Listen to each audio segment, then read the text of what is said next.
안녕하세요. 저는 이화여대 의과 22학번으로 합격한 남수연입니다. 가장 즐거웠던 시기는 아무래도 코로나가 없었던 고등학교 1학년 시기였던 것 같습니다. 그때는 매점도 문을 열어서 이제 쉬는 시간이나 점심시간에 맛있는 걸 많이 먹기도 했었는데 이제 2학년 때부터는 코로나가 터지면서 매점이 문을 닫았고 아마 현재도 문을 닫은 것으로 알고 있습니다. 치즈브레드하고 피크닉이랑 그 망고 아이스크림 저희 학교에 동산이 있거든요. 언덕 같은 건데 고3 때 스트레스 받거나 이러면 친구들이랑 같이 점심시간에 동산 산책하고 이러면 조금 스트레스가 풀렸던 것 같습니다.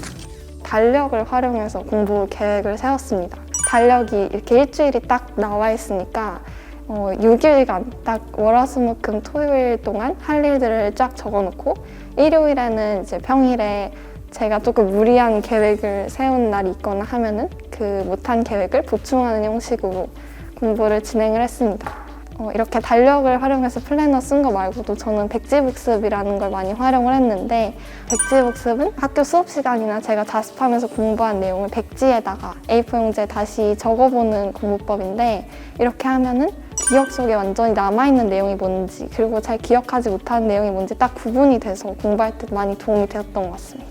예비고1 학생들을 위해서는 고등학교 올라가기 전까지 일단 국어 공부법은 매일매일 문제집에서 독서랑 문학 지문을 꾸준히 풀어보는 연습을 하는 걸 추천합니다. 지금 고등학교 입학을 앞두고 있는 예비고1 친구들한테는 예비 매3문이랑 예비 매3비 문제집을 추천하고 싶습니다. 뭔가 독해력을 키우는 데 굉장히 도움이 많이 된다고 저는 생각합니다. 그리고 기출을 공부할 때는 마더텅이 저는 조금 더 구성이 좋다고 생각합니다. 하지만 김종률 자체 교재가 가장 도움이 많이 되었다고 생각합니다. 난이도별로 독서와 문학 지문을 잘 선별해 주셔서 꾸준히 국어 공부를 하는데 정말 좋았다고 저는 생각합니다. 수학 같은 경우에는 고등학교 올라가기 전까지 어쨌든 1학년 1학기, 즉 수학 3까지는 완벽하게 선행학습을 하는 것을 추천합니다.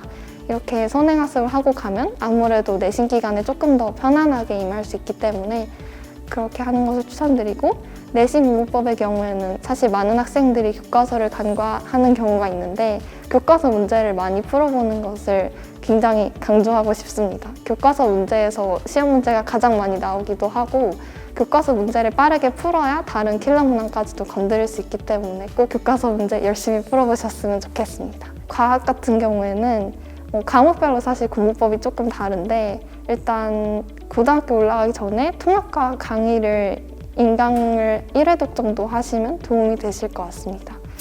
생활기록부를 관리하는 가장 기본은 많은 활동에 참여하는 거라고 생각합니다. 생활기록부에 기재되는 내용은 자신이 참여한 교내 활동이 기본이기 때문에 꼭 최대한 많은 교내 행사에 참여하셨으면 좋겠습니다.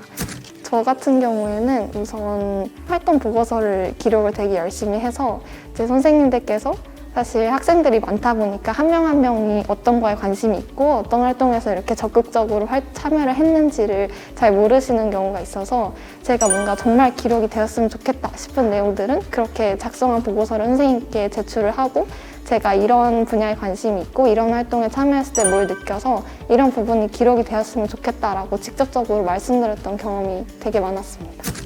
공부 시간을 확보하는 게 저는 제일 중요하다고 생각을 해서 제 독서실이나 아니면 학교에서 공부를 할 때 꼭 스탑워치를 들고 가서 제가 순수하게 공부하는 시간을 재서 고등학교 1학년, 2학년 때까지는 한 10시간에서 11시간 그리고 고3 때는 12시간에서 13시간 정도 공부 시간을 확보하려고 했습니다. 제 스트레스 관리는 저는 잠을 못 자면 아무래도 집중도 잘 안 되고 뭔가 더 피곤하니까 스트레스를 많이 받아서 꼭 12시에 자고 6시에 일어나는 6시간의 수면 시간을 일정하게 확보를 하려고 노력을 했습니다.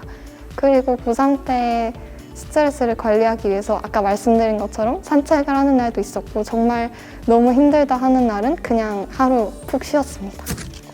우선 제 꿈은 신경과학을 연구하는 의사입니다. 제 꿈이 생기게 된 계기는 사실 저는 연구자라는 꿈은 1학년 때부터 3학년 때까지 유지가 되었는데 고등학교 1학년 때는 제 화학 쪽에 관심이 많아서 화학 연구자를 꿈꿨었습니다. 그러다가 2학년 때 되면서 생명과학을 공부하게 되었는데 그 과목을 공부하는 게 너무 재밌어서 이제 그 과목과 관련된 내용을 이제 따로 인터넷에 검색을 해보거나 이러면서 이제 관련 분야들을 알게 되었는데 그 중에서도 신경과학이 정말 관심이 많이 갔습니다. 그래서 신경과학 관련된 직업을 찾아보다가 이 분야를 연구하는 의사가 되면 적성에 정말 잘 맞을 것 같아서 이 꿈을 가지게 되었습니다.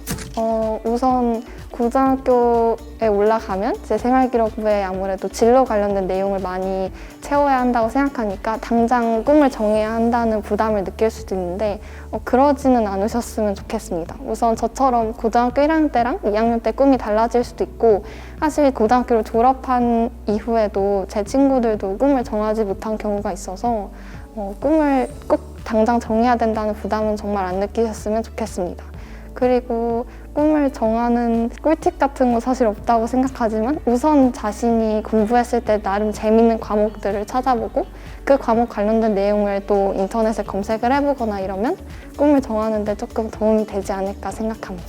다들 3년 동안 정말 즐겁고 후회 없는 고등학교 생활을 하셨으면 좋겠습니다. 사실 중학교 때보다는 훨씬 공부량도 많고 참여 활동도 많아서 지치는 날이 아무래도 있을 거라고 생각은 하지만 그래도 끝까지 버티시면 지금의 저처럼 행복한 일상을 누리실 수 있을 겁니다. 끝까지 최선을 다해서 모두 좋은 결과 얻으셨으면 좋겠습니다. 화이팅!